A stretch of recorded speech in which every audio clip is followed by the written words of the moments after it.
تعلیمی اردو رقیہ طارق کے سنگ کے ساتھ رقیہ طارق آپ کے سنگ اور ساتھ ساتھ پیارے بچوں آج خواجہ میر درد کی دوسری غزل ہم کریں گے اور اس کا پہلا شعر ہے آپ سب کے لیے حاضر خدمت ہے۔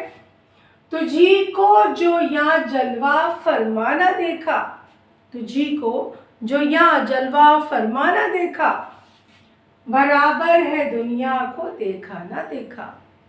بہت ہی خوبصورت شعر ہے، خواجہ میر درد کا ہے اور عشق حقیقی میں ڈوبا ہوا ہے، تصوف میں ڈوبا ہوا ہے۔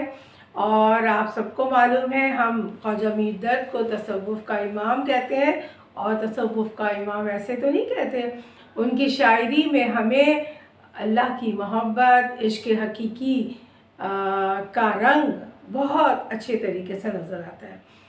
جیسا کہ آپ سب کو علم ہے کہ جب ہم شعر کی تشریح کرتے ہیں تو سب سے پہلے لکھتے ہیں حوالہ، اس کے بعد لکھتے ہیں شاعر کا تعارف، ٹھیک ہے۔ اور یہ دونوں چیزیں میں آپ کو جب میں نے غزل نمبر 1 کروائی تھی خواجہ میر درد کی، سیکنڈ ایئر کے بچوں سن لو، جب میں نے خواجہ میر درد کی غزل نمبر 1 کروایا تھا، اس کا پہلا شعر کروایا تھا، تو میں نے تب کروا دیا تھا حوالہ اور شاعر کا تعارف، وہی چلے گا خواجہ میر درد کی غزلوں کے ساتھ، ٹھیک ہے۔ تو وہ میں نہیں کروا رہی، وقت کی بچت کرنا ہے، ٹھیک ہے۔ اچھا، پھر اس کے بعد آپ لکھ دیجئے حال لغت، ٹھیک۔ حال لغت یا آپ ہیڈنگ ڈال سکتے ہو مشکل الفاظ کے معنی، دونوں ایک ہی بات ہیں، ٹھیک ہے۔ تو اس میں سے جو مشکل الفاظ ہیں اس کے ہم معنی بھی لکھ لیں گے، یہ ایک ہیڈنگ ہو جائے گی۔ اکثر ایک اور ہیڈنگ بھی ڈلتی ہے اگر آپ لوگ ڈالنا چاہیں تو، شعر کا مرکزی خیال، ٹھیک ہے۔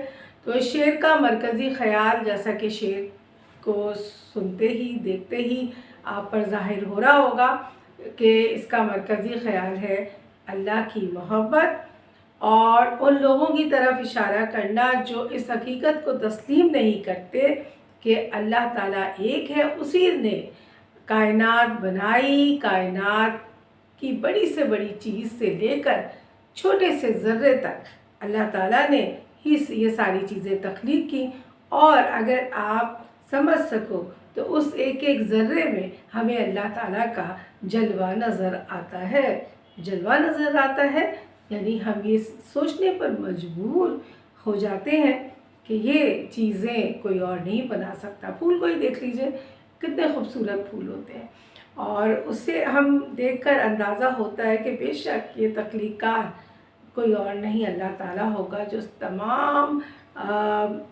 تمام چیزوں کے حسن سے برتر ہے اور بہت خوبصورت ہوگا، وہ بھی حسین ہوگا۔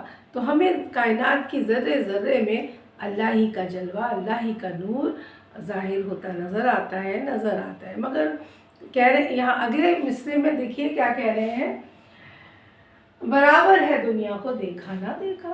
جو اس حقیقت کو تسلیم نہیں کرتا اس کے لیے ہے کہ اس نے دنیا دیکھی نہ دیکھی، برابر ہے، کوئی اس کے لیے اہمیت نہیں رکھتی کوئی چیز، اس کے لیے تو اللہ بھی کوئی اہمیت نہیں رکھتا۔ وہ اللہ کی اس وحدانیت اور وہ جو ہر چیز پر قادر ہے، اس کی اس خصوصیت کو تسلیم ہی نہیں کر رہا ہے، تو اس کے لیے کچھ بھی دیکھنا نہ دیکھنا برابر ہے، ٹھیک ہے نا، وہ تسلیم ہی نہیں کر رہا ہے نا اس چیز کو۔ تو یہ نقطہ اٹھایا ہے اس شعر میں، اور مرکزی خیال بھی میں نے آپ کو بتا دیا، تو ایک ہیڈنگ یہ بھی آپ ڈال سکتے ہو، ٹھیک ہے۔ آ جاؤ تشریح کی طرف۔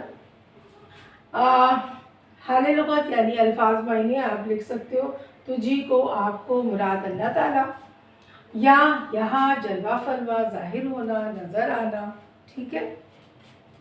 تشریح، مندرجہ بالا شعر میں خواجہ میر درد فرماتے ہیں کہ اللہ نے کائنات تخلیق کی، آسمان بنائے، ایک نہیں 7 آسمان بنائے، سورج، چاند، ستارے، پھول، پودے، دریا، سمندر، پہاڑ، صحرا، غرض ایک ایک چیز اس نے تخلیق کی، چرند پرند حیوان اور پھر جن و انس بنایا، اور ان میں سب سے افضل مقام انسان کو دیا۔ آپ سب جانتے ہیں انسان اشرف المخلوق ہے، اشرف المخلوقات میں اس کا شمار ہوتا ہے، یعنی سب سے افضل، سب سے اشرف، سب سے عظیم، جو مخلوق ہے وہ انسان ہے۔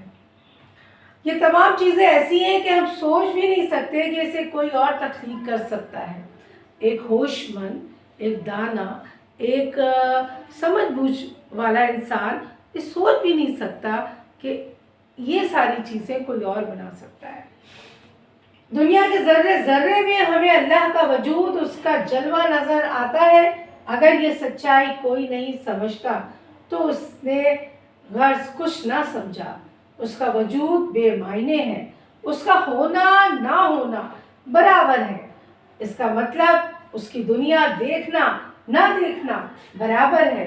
وہ سچائی پر یقین نہیں کر رہا، اس کا وجود بے معنی ہے۔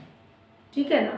بے معنی ہے یہ زندگی، یہ وجود جو اللہ کی اس خصوصیت کو تسلیم نہیں کر رہا، جسے اللہ کی کائنات میں موجود جو بے شمار چیزیں ہیں، ان چیزوں میں اللہ کا وجود اس کو ظاہر نہیں ہو رہا ہے، اللہ کا وجود نظر نہیں آ رہا ہے، اللہ کی خوبصورتی اس کو نظر نہیں آ رہی ہے، تو اس کا کوئی فائدہ نہیں ہے۔ اس انسان کا ہونا نہ ہونا، دنیا کو دیکھنا نہ دیکھنا بالکل بیکار ہے۔ اس کا ہونا، اس کا وجود ہی ہونا بیکار ہے۔ اس کا دنیا کا دیکھنا نہ دیکھنا سب بیکار ہے، سب بے معنی ہے۔ یہی کچھ یہاں پر بیان کرنے کی کوشش کی گئی ہے۔ امید کرتی ہوں بچوں آپ کو اچھے سے سمجھ میں آ گیا ہوگا، اور حاضر ہوتی ہوں اگلے شعر کے ساتھ۔ تب تک کے لیے اللہ حافظ۔